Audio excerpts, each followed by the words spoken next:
Hello YouTube, these poor hands here.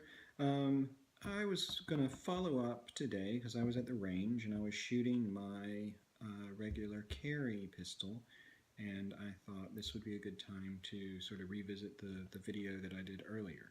So before we get to this, if you haven't already seen the video that I made on the Sig P229, I'll stick a link to it down in the description if you want to go check it out, because it's instrumental in why I chose the pistol I did choose to be a carry weapon. So a couple of things real quick. Let me revisit this. Here's the 229. It single action, double action. When cocked, there is no safety. This is well, first, no magazine, nothing in the chamber, we're good to go. When cocked, there is no safety. Most Sig Sauer pistols, including the 229, come with a decocker. You push this down and the hammer is safely released. The only safety is a very heavy trigger. So that's probably, I'm going to guess, 9+ ounces to get that thing to pull. So I've already done a full walkthrough on this one. I'm not going to talk about this a lot today. The main reason I wanted to bring that up is that feature. The way it has no manual safety, it has a very heavy trigger, it has a decocker. So put this one aside and introduce the, I am very sad to say, I think as of 2016, discontinued Sig P232, which was a remodel of an earlier pistol they had, the Sig P230. I just got back from the range with this one, and I will try to roll in some footage of me shooting it. I woke up this morning, hands were feeling okay, and I decided I needed to get in some practice. If this is the first of my videos that you've seen, welcome, glad you're here. I really set this channel up because I have advancing arthritis in my hands, and I love to shoot. And a lot of what this channel is about is to try to help set a forum, a discussion place for people to talk about their experiences shooting with weakened or diminished or sore or stiff or recoil sensitive hands. There's just not a lot of that niche audience on YouTube, and I thought this would be a good place to get it started. So back to the P232. It is a really interesting pistol. It's a 380 pistol, so it's chambered similarly to those of you who are familiar with the 380 cartridge in Germany. It's called 9mm Kurz, which means 9mm short. It looks exactly like a 9mm bullet. There's plenty of videos for you out there already on that. It's just shorter. It's about 2/3 the length of a 9mm. One interesting thing, some people love it, some people hate it, about the P232 is the way the magazine works. So here again, just an empty mag, empty chamber, empty mag well. So when you insert magazine in a P232, unlike a 1911, unlike my P229, there is no mag release here. There's very few controls here. This is actually a Crimson Trace grip. So yeah, there's no safety. There's no mag release. The mag release is a European style mag release down here. So this actually pulls back. It's hard to do pointing at the camera. That slides back, releases your mag slides out. It doesn't drop free. It still hangs in there. This is under tension, and it just falls out. So anyway, taking this to the range today, I decided to roll in this video. And a lot of the main reason I did it is this is the primary firearm I practice with, but as a carry option, I really like the battery of arms to be as close as I can to the muscle memory of the other pistol that I shoot. I don't shoot this one as often, but it's really about as small as I want to go. One issue with recoil sensitive hands is you can either start dropping caliber, or you can start getting a heavier gun. You can't argue with physics. The smaller the gun gets, the larger the caliber gets, the more it's going to hurt. One thing I also like about the P232 is this is all steel. It comes in a steel slide, well, it came, again, it's discontinued, a steel frame. It comes in a steel slide aluminum frame, blued, and I think it also comes in two-tone. But this one, I believe, is the only model that comes in all steel. All parts of it are steel. So getting back to the decocker on the P232, if you cock this one, the hammer is very small. It's very hard to get any sort of slide bite on that. It comes with almost like a built-in beaver tail back there. But if you look here, just like on the 229, there is a decocker. So the only safety is that very long, very heavy trigger. That's it. So just like the 229, as I practice with that, you get used to the same things. I'm not looking for a 1911 style safety to drop off. It's just, you can load one in the chamber, you can decock it, you can holster it, and that is your safety. So you're ready to be, you can safely carry this with one in the pipe. And can't say that I always do, but I always should. That is really how it should be carried. So a couple other things to note about for people specifically who are dealing with arthritis or have recoil sensitive hands.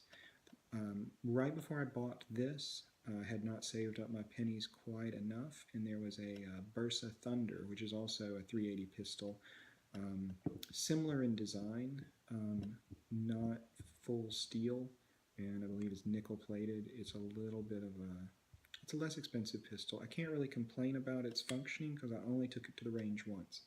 I found the combination of the weight and the materials of that pistol to be very, very snappy, and it's very hard if, especially with me, these joints are some of the ones that cause me the most trouble. So I need a pistol. I don't mind the recoil of a push, but I can't deal with a lot of muzzle rise, a lot of snap.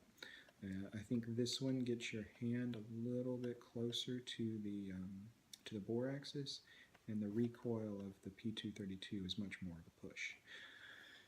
One problem, if you have weak hands, is disassembly. So this is going to be a little bit tricky to keep it all in camera, but to take down the P232,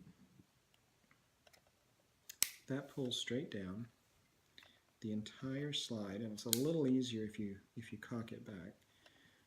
Comes all the way back, and you have to keep that under pressure. Comes off the rails. Look at that recoil spring, that big, fat recoil spring. That does make this thing a bit hard to charge, a bit hard to cock. You really have to grab the slide, as I talked about in the other video, and push into it. I don't have the hand strength to cock from behind, and I happen to know one elderly lady who has also used this pistol, and she also doesn't have the hand strength too. I just took it to the range today, so it's a little bit dirty. I'll be taking it down and cleaning it tonight. But one thing I want you to notice, unlike most pistols that tilt up, so the John Browning model with the lug that allows the barrel to tilt up each time you fire, a P232 has a fixed barrel. This barrel is permanently fixed. It cannot be unscrewed, cannot be unpinned. As far as I am aware, it is welded to the frame. So one advantage is it makes this very short barrel shoot very, very, very straight. At least that's been my experience. However, I'll go ahead and mention while I have it down, one other problem I've had in the past. This little spring right here, I'm not going to take it out because it's a bugger to get out and it's a bugger to get in, and it flies across the room. If you happen to acquire one of these pistols, during the takedown periodically you will need to take this plate out, and you will have to remove that little spring.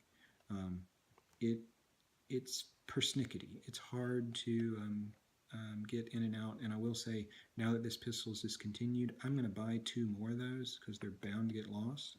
And if you get one, I would recommend going ahead and picking up a couple extra of those to keep in your box. Nothing really to share about the slide. There's where the firing pin and all of this. I will say, here's where the rails on the slide are. They only go to about here. The rest of the interior here is smooth, and they sit on the rails here. So putting it back together is a bit of a task with weak hands. Push it all the way back. Come on. What am I catching?